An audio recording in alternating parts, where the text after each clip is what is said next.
California has been at the cutting edge of juvenile justice issues for many years, oftentimes in the wrong way.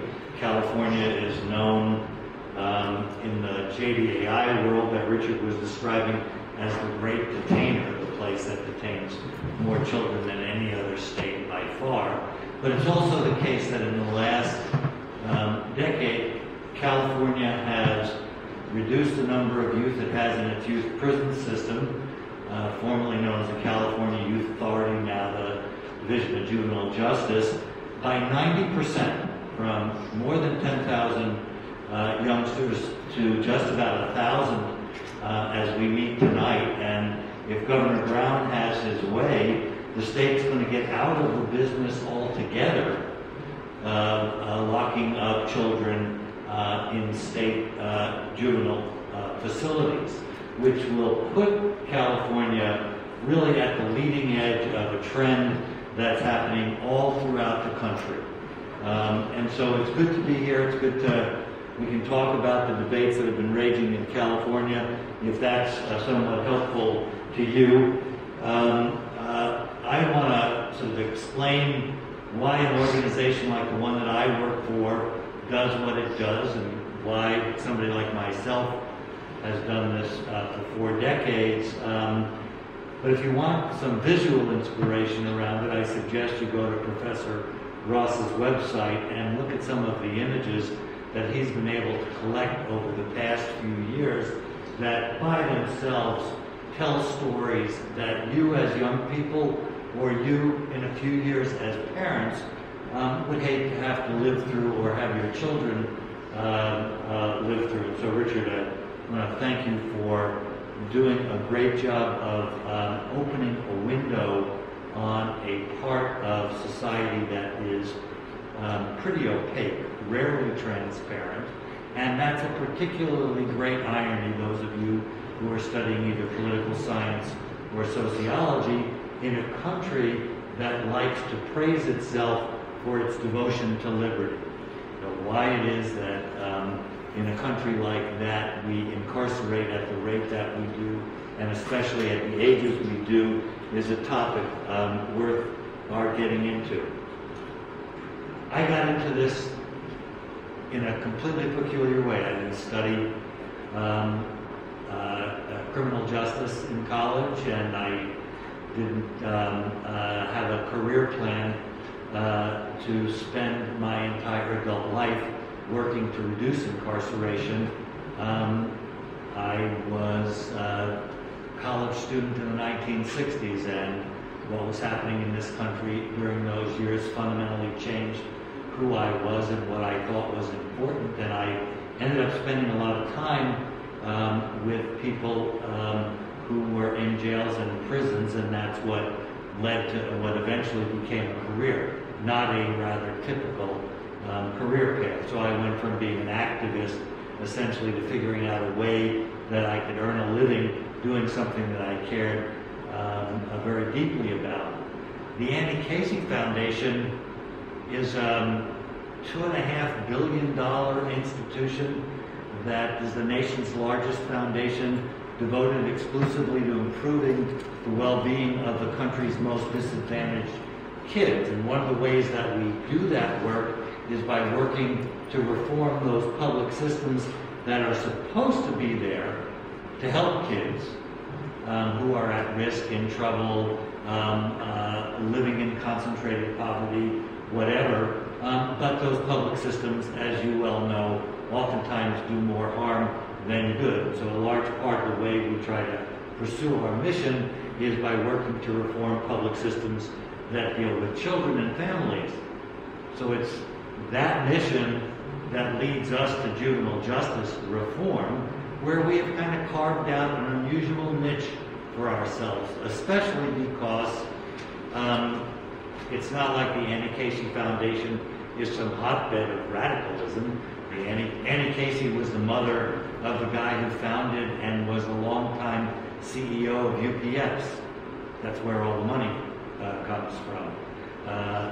This is a guy who was a great business person and obviously a great philanthropist, but not someone who necessarily thought in his initial life to want to tear down the walls of youth prisons. The truth is, though, that as a businessman, he learned early on that the people who came to UPS best prepared to be productive employees were those young people who had had the privilege and the advantage of being raised in family-like settings. Or put another way, the folks who did the worst at UPS were young employees who came out of what were then known as orphanages or reformatories. And so when he got fabulously wealthy, he decided that he would use his wealth to increase the odds that those vulnerable kids were in fact raised in family-like settings. Why is this a big issue? Why should we worry about kids in the juvenile justice system? Wasn't the juvenile justice system actually created as an innovation in justice, something designed especially for kids? And that's all true. Those of you who've read any of the history of the origins of the juvenile court know that when it was established, the first juvenile court was established in 1899. It was considered a radical breakthrough by progressive reformers who were committed to the notion that kids are inherently different than adults, that their maturation status is such that treating them in the legal context that we treat adults or putting them in the institutions where we confine adults is a fundamental injustice that needed to end. It was a brilliant idea in its conceptualization. Its implementation really sucked. And right from the beginning, the juvenile justice system was, as we've said in some of our publications, a promise unfulfilled. So instead of the court operating as a parent, a kind of just parent to kids, which was what the original conception was, it quickly became a rather cheap imitation of its retributive adult counterpart. It was a system in which, for many years, very few of the judges were even lawyers, and most of them had limited experience in terms of adolescent development. Probation agencies, which were the primary intervening force in the lives of kids dragged before the court, were more concerned with compliance with arbitrary rules and regulations than they were with what do I need to do in order to help this particular child overcome whatever challenges he or she is facing. We relied right from the outset on institutions, large institutions, that were violent and abusive and basically tried to beat delinquency out of children. All these things are characteristic of the system right from the beginning, even though it was embraced as a very progressive reform in its depths.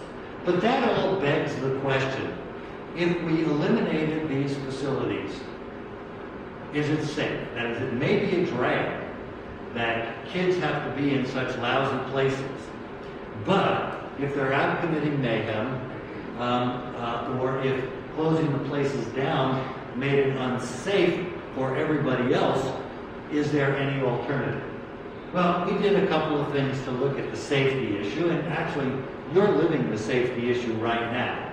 California has reduced the number of kids that it has locked up by 90%, and juvenile crime in California now is at the lowest rate it's been since the early 1970s. And that tends to be true across the country. What we've done in this particular slide is to group states as a function of their reductions in juvenile incarceration, and then look at their juvenile crime rates. And basically what we found is that the places with the largest reductions in juvenile crime were also the places that had the largest reduction in juvenile incarceration. The places that tended to rely on incarceration a lot didn't do any better than places that didn't. And that's something that actually we've known for quite some time. If you compare counties that are contiguous to each other, and look at their detention rates and look at their juvenile crime rates, you find no relationship. Much more important who's sitting on the bench or whether a new prosecutor just got elected based on a tough on crime rhetoric, or whether there was a bad crime in the community a week before that determines whether or not we're locking up lots of kids than juvenile crime rates themselves. So the evidence is that we can safely reduce reliance on incarceration. Now, at our foundation, we not only think we can safely reduce reliance on incarceration, we think that if what you want to do is to have a juvenile justice system more like the kind of system you'd want to see if your own kid got arrested and dragged before the court, you would start by reducing incarceration as the key lever for system reform. Why would that be the case? First of all, as Willie Sutton was always inclined to say, it's where the money is. For those of you who think that a place like the Casey Foundation ought to be investing its resources in things like delinquency prevention or early intervention or perhaps enhanced aftercare services, let me tell you, we're operating in a zero-sum environment. The only place where there's lots of money to be saved and reinvested in the juvenile justice system is in incarceration. If you want better prevention, close these institutions down and start putting the money into what your 13-year-old brother is doing out on the street. Second, focusing on incarceration requires changes at all levels of the system. You can't just close down institutions. You've got to reduce the flow of kids into the system. You've got to change how probation operates. You've got to make moves at every point up and down the case processing continuum. So focusing on incarceration is one of the few ways that you can stimulate broadly based and comprehensive reforms in the juvenile justice system. If you focused on prevention, and who's going to argue against prevention, right? Prevention's the right thing to do. We should do a lot more prevention in the society. But if we just invested in prevention, I guarantee you, we'd still have as many kids locked up in these institutions as we currently do. Third, incarceration serves as a safety net for people who work in the justice system. And this is true not just for juveniles, but for the adult system as well.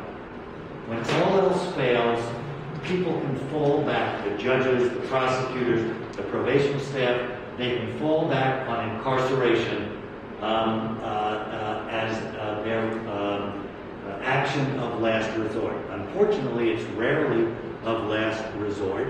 It's often far earlier than that. But one has to ask the question, if you took incarceration off the table, if you told probation officers, for example, that when kids fail to keep appointments,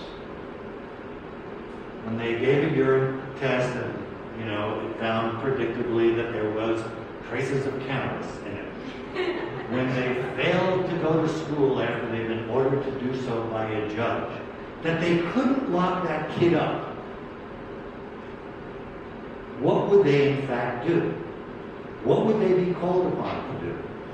They would do the things that you would do as a parent, which is to keep trying over and over and over again until you finally get through where your kid matures out of the behavior. But the bottom line is that when we allow people to use incarceration far too easily, it becomes a safety net that we use repeatedly and inappropriately and unnecessarily. When we limit it, as we do in some of the initiatives that we do at the Casey Foundation, it forces people to come up with different answers, whether those are different kinds of programs or interventions or just different kinds of decision-making approaches. Yeah, I think there is a big cultural aspect to it, and I'm not sure I'm the most articulate person to capture it.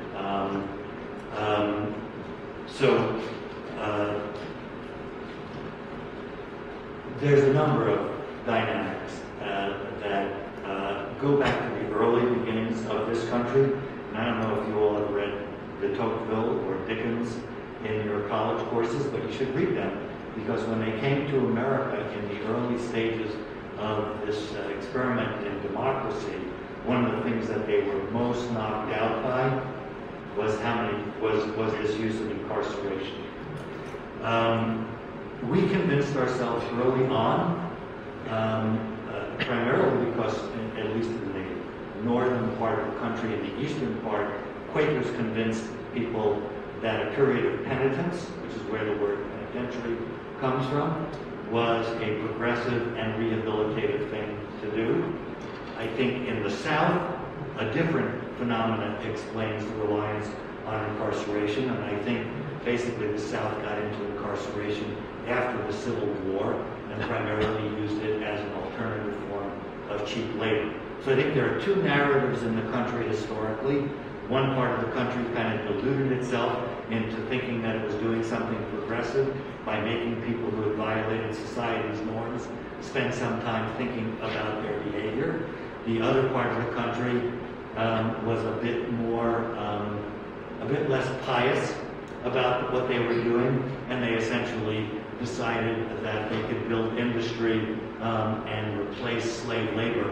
And in fact, you should check your local public TV station to see whether the show Slavery by Another Name is showing here during this is Black History Month. Public TV is showing a lot of interesting documentaries. One of them is based on a book called Slavery by Another Name, which essentially tells the story of prison labor in the South. Another good book for you to check out is a book called Texas Tough. Yes? How do we determine between the kids that are actually a danger to society and the ones that actually can be salvaged or need just simple treatment? A really good question. There is a science to risk assessment, and there are tools that are available that at least help us sort kids into groups that are predictive of how much danger they're likely to do. The truth is, a relatively very small percentage of kids are engaging in the kind of violent behavior that your question implied. I think a harder question to answer is the question of what's the right intervention for the right kid in what doses. But again, the science around all that stuff is improving.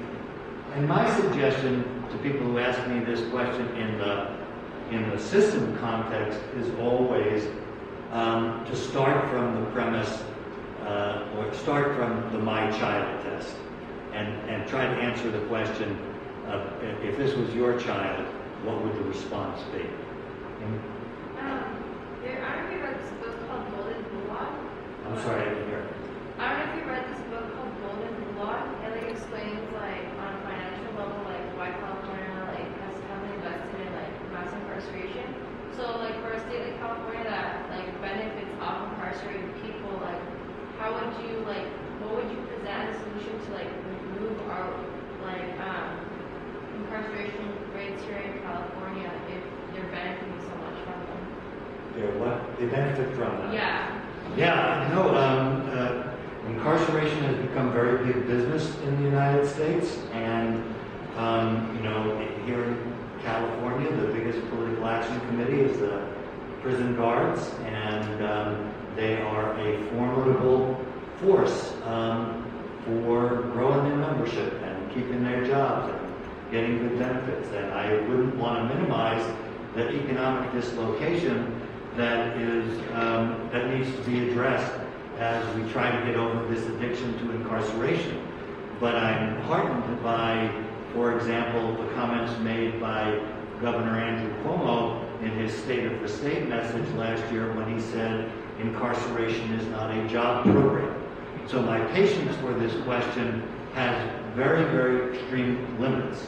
I don't think that building an industry based on depriving people of liberty is a particularly good or American thing to do. But I would point out, we should go to the Huffington Post this week, because the Huffington Post has a long article about the Corrections Corporation of America, which has responded to the crisis of funding in government by writing to, I think it said 48 governors, saying, we will buy your prisons from you if you will agree to a 20-year lease for us to operate the prisons for you at least 90% capacity. So what's happened in America is that liberty has become subject to market forces. And that's a very, very dangerous situation and reason alone for people to take issue with mass incarceration. This is a very sick, perverted thing that's happened in our country. It's like what happened with the defense industry back in the 50s. It's why we're perpetually at war. It makes money